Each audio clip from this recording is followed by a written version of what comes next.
What's happening, Hardscapers? This is episode 128 of the How to Hardscape podcast, where we talk to you about how you can start and grow your hardscaping business. And today I thought I'd talk to you about a final wrap up on my season. This marks the end of our season. There are a couple things that I can wrap up here and there, but this is essentially the end of my season. It is actually snowing outside as I look today here in Toronto, so I thought it would be the perfect time to wrap up my season with you, talk about the pros, cons, what happened this season for me, and get into everything. Now, I also talk about this on our YouTube channel. If you go to YouTube and search I Am a Hardscaper, you'll find everything from daily vlogs on the job site to how-to videos, and then including my final season wrap up. But I'm going to go more in depth on this episode here. I'd love to hear anything about your season wrapping up here 2021, pros, cons, what happened, and reach out to me. Thank you so much for listening. Or hey, go to speakpipe.com/howtohardscape. You can record a voicemail there about your season, your 2021 season takeaways, recap, reflections, whatever you want. I will play that on a future episode of the podcast. Again, speakpipe.com/howtohardscape. You can do that on your phone, however you want to record that. I would appreciate that. And we also have a webinar coming up. This will be the last time, if you're listening to this is the last time that you can sign up, register, get the replay if you're not able to make it. This is on November 30th at 11 a.m. Eastern. This is going to be with Cycle CPA and Synced Up. We're going to be talking about end of the year accounting, what you should know, as well as knowing your numbers with Synced Up, a software that'll help you do just that. You can register at howtohardscape.com/webinar. Once again, this is the last time to sign up to register for that. If you can't make it for November 30th at 11 a.m., you'll at least get the replay if you register. If not, it is too late to do that. Again, last time. And let's get into our episode. So basically, with the season that I had, there's a lot of pros that came with it, a lot of record-breaking numbers, revenue-wise and profit-wise. It was ultimately a great year, but there was also some things that kind of pushed me back a little bit in my business, gave me a little bit of troubles, and I thought I'd talk with you through the struggles that come in a business, especially the business that I'm trying to run.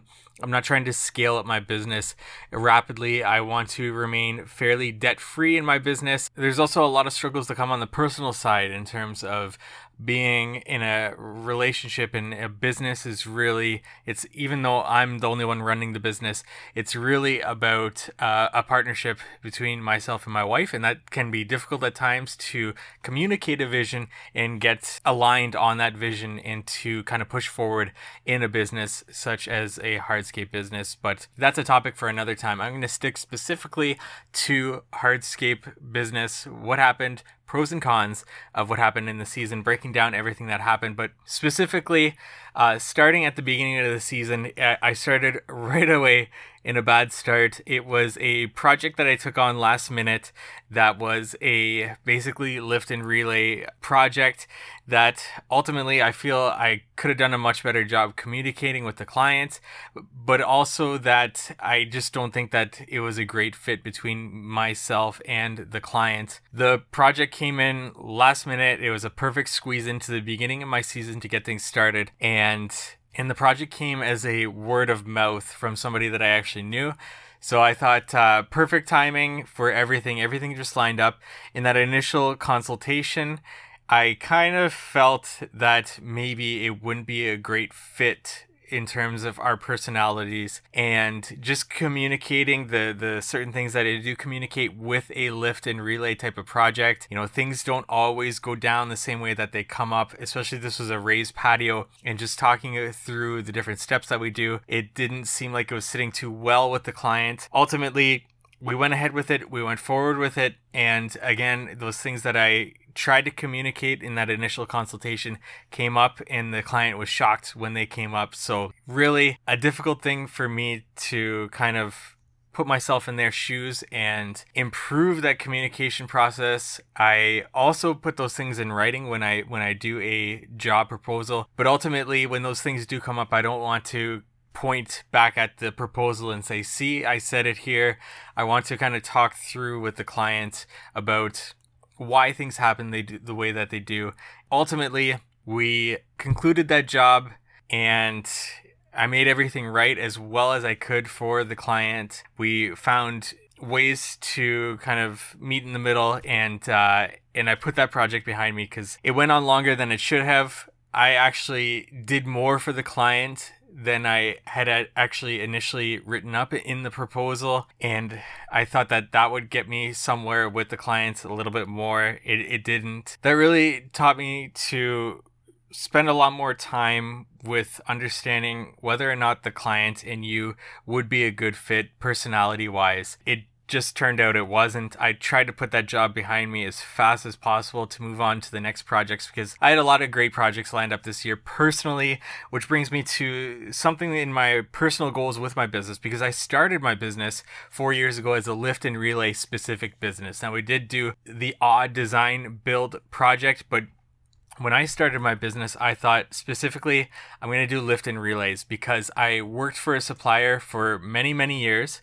And I knew that this is where if I started a business, I could squeeze into the market and create that niche and be in demand right away for work rather than spending money that I didn't have in marketing to get leads into the business. I could leverage the relationships that I'd already built with working for a supplier, the contractors that I knew, and so on. Because with the lift and relay business, you can really help the contractors around you, because these are typically projects that they don't want to take on. They want those design builds typically. And that's because lift and relays are less machine operating heavy and more labor intensive. So for a contractor with a lot of machines that they have to pay for every job that they bid or quote, they can't price themselves the way that somebody that doesn't have those overhead expenses in a lift and relay, where they wouldn't even necessarily really be using a machine for that lift and relay. They can't price themselves competitively, and they typically just tend to pass on those jobs, and they don't necessarily have somebody that they can pass those jobs to, which is also important. So they find themselves saying no as opposed to saying no, but I have somebody that I can refer you to. And that's where I tried to squeeze in the market when I first started my business. Because of the lack of capital that I had personally, I didn't want to go overhead heavy right away. I wanted to build this lift and relay business and then decide where I wanted to go with that. And that was great and all for starting out, because I also had referrals coming from the supplier that I worked for, and it was a great kind of way to get that ball rolling in my business. And it worked out great for the first year. And then in the second year, I hit burnout, and I realized that it was a great business plan and all, but really, I hate lift and relays. And I learned that the second year, which made me pivot in my business. Now, in lift and relay type company, a maintenance type company, I think it's something that is a great business plan, because it's something that is easier to scale up than that of a design build company, because a design build company is building something custom with every job that they're putting out there. So training employees that they bring in to recreate a custom job every time, that takes a lot more time in that training process and a lot more cost to them, and to replicate that customization, design, build every single time for every single client. That's why sometimes you see businesses that use the same product for every project, such as a retaining wall, because they're systematizing that. They're taking an aspect of a project away from customization, and they're just creating a system around what they are building. But a lift and relay is just that much simpler, because you can send somebody to quote a project and to rebuild that project, because it's not custom. It's basically taking what's there, lifting and relaying. So it's a much easier business. Not that it's easy, but it's an easier business to systematize than that of a design build business. So that's kind of that was my mindset around building that design build business. And it worked great until I realized that's not the business that I want to build. It wasn't something that I became enthusiastic about, waking up in the morning and going out there and doing these lift and relays and dealing with employees that weren't showing up, or just difficulty in hiring and whatnot, I figured if I was to continue in hardscaping, what I wanted to take on primarily were those design builds, those projects that allow me to use my creativity to create a design for a client and to move forward with that client. It's something that I had experience with working for a supplier, dealing with retail clients coming in, talking about design with them. It's something that I experienced with even contractors coming in and talking to me about that. So I knew I wanted to exercise that creativity moving forward in my business. I also did a lot of design build projects while I worked for that supplier with leads that specifically came to me where I wanted to do work on the side when I could while working for that supplier. And then when I started my own business, I found that those referrals, those people that I had done design build work for in the past while on the side were giving me referrals here and there to fill in my schedule along with these lift and relays. So I knew in that second year when I hit burnout with these lift and relays that I love the design build, and that's what I wanted to do moving forward. Now, having said that, I kind of created a 3 to 5 year plan to pivot out of these lift and relays, to not eliminate it totally, because I still wanted that those referrals that were coming in to kind of get more selective in the lift and relays that I was doing, but to then, use those referrals, those leads that were coming in to, upsell a client to a brand new project, or just to continue with a lift and relay, but maybe do more for them than just a specific lift and relay. So it wasn't something that I wanted to completely 100% pivot out of that following year, that third year in business, but something that I wanted to get more picky in terms of the projects that I did take on. And this is true with clients that you serve are the clients that you're going to get, because the referrals that I was getting, because I was primarily doing lift and relays, the referrals that were coming into my business were specifically for those lift and relays, because I became known as that person doing lift and relays, both from referrals coming in from my supplier as well as clients that I primarily did work for in the past. Now, the odd time I would get a referral from somebody that I had done a lift and relay, and the referral was for their friend wanting a design build, but that's definitely more rare. What I found was the work that you do is the work that you get referred to do more of. So I really wanted to start to transition away from that, to transition more to those design build projects. So I set that 3 to 5 year plan in progress. Now, unfortunately, that first year that I set that plan would be the year that we saw product shortages start to take on in effect, and the things that we're experiencing today in our industry with hiring employees and whatnot. So that 3 to 5 year plan that was created before all this kind of again had to change it. I had to get more flexible, because those lift and relay projects don't require product, and I'm not waiting on product to come in. So I can primarily get those design build projects in my schedule and then fill in holes around them with these lift and relays, especially late in the season and early in the season, and then little holes here and there where I might be waiting on a product.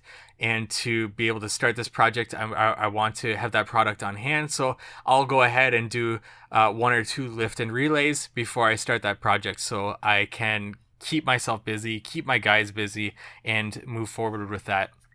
Now, I also, because I had to be more flexible with that, I just redrew that plan. I'm not exactly where I want to be in terms of percentage of lift and relays to percentage of design builds at this point in my plan, the second year into my plan. But I just feel that flexibility is more important at this point in time.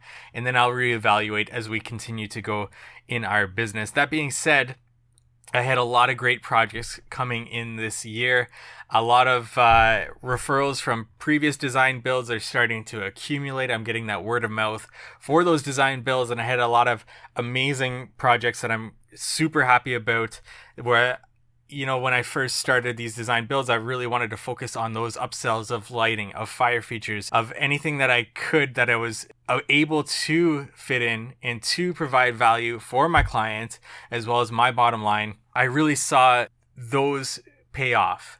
So if I could say anything, is that as soon as you can start implementing the sales of features of anything into your business that provides your clients value, you'll also start to see that pay off in the referrals that you get from those clients, because those clients have friends over, family over, they see what you've done, and obviously the work that you've done is the work that you're going to be referred to do. And that's definitely what I saw this year in my business from those design builds. And I'd say that's my biggest pro and the biggest takeaway of my season this year is the work that I got to do this season and just consistently rejuvenating that passion in me for hardscapes, for these design builds. And I really want to continue to build on that moving forward in the years to come in my business. Just something that you can focus on, especially if you haven't started your hardscape business and you're thinking about getting into that maintenance, lift, and relay style of business, kind of weighing the pros and cons and seeing if you'll definitely be interested in doing that and in moving forward in doing that. And if you get burnt out of that and want to pivot, the difficulties that come with that pivot and the time that you need to allow for that pivot to happen definitely needs to be taken into consideration. I mean, the alternative side of that would be to spend money in marketing and branding to bring in those design builds right away if you have that capital available to you for that investment into your business. Now, beyond that, employees was difficult this year in finding people. Now, I've had 2 employees from the previous year that I was really happy with. I knew I had good employees for the season this year that I could rely on, but that all came to an end as I started my biggest project of the season, and an abrupt end, and that provided a lot of difficulty for me in not only that project, but reevaluating my business model moving forward and really needing somebody to be there for the long haul and to, identify that in an employee, but also build that employee up to a point where, again, they're with me for the long haul, and kind of evaluating what I can do differently with employees to ensure that they're around for the long haul, to ensure that they've got a career ahead of them. So really, that's what I'm going to be focusing on in my budgeting as I come down to it here at the end of the year, and focusing on next year in my budgeting and my hiring to ensure that, the person that I hire, I identify what they need in their life, what they require from me, and how I can provide that for them, and giving them a roadmap to their future so that they understand, if you stick in with this is what your future looks like. This is what I can provide for you, and to kind of create a plan together for them to stick with me, because I definitely see that as being incredibly important moving forward here. Hiring has never been my strong suit in my business. It's never been employees, anything employees. That's why you'll never hear me talk about on this podcast, what you should do as an employer, as somebody hiring, as somebody creating a career for employees. That's something that I'm learning right now, and I'm really excited to implement for next year. That's going to be my focus next year, but it's definitely something that I struggle with, and I'm sure I'm going to continue to struggle with. And that being said, I'm excited for that challenge, for that focus next year with employees, and with creating that space where I can retain an employee and really begin to rely on that employee and build them up to that foreman position. That'll be my focus for next year, to get somebody reliable in place, and there's going to be no more abrupt loss of employees that I wasn't expecting, especially coming into the largest project of the season. But I powered through that. I got through that job.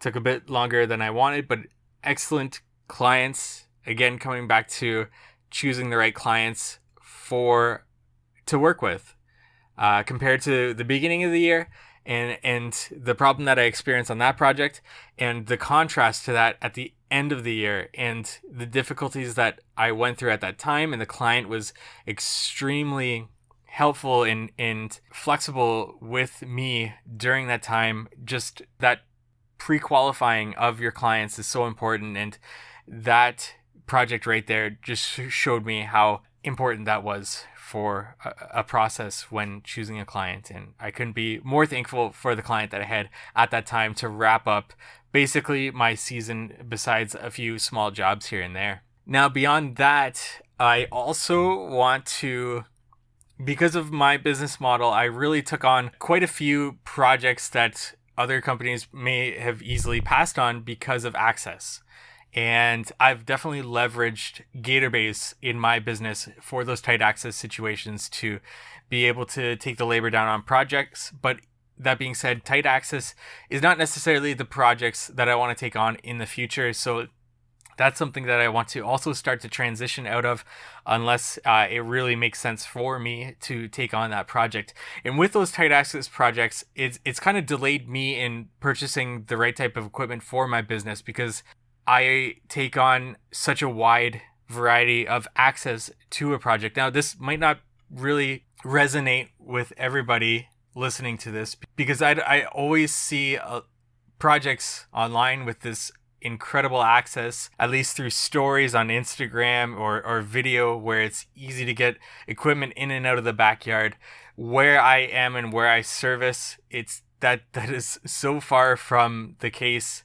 Those jobs are far and few between when it comes to the area that I service. So I do have to be more flexible in the projects that I do take on based on the tight access that we're dealing with in my area.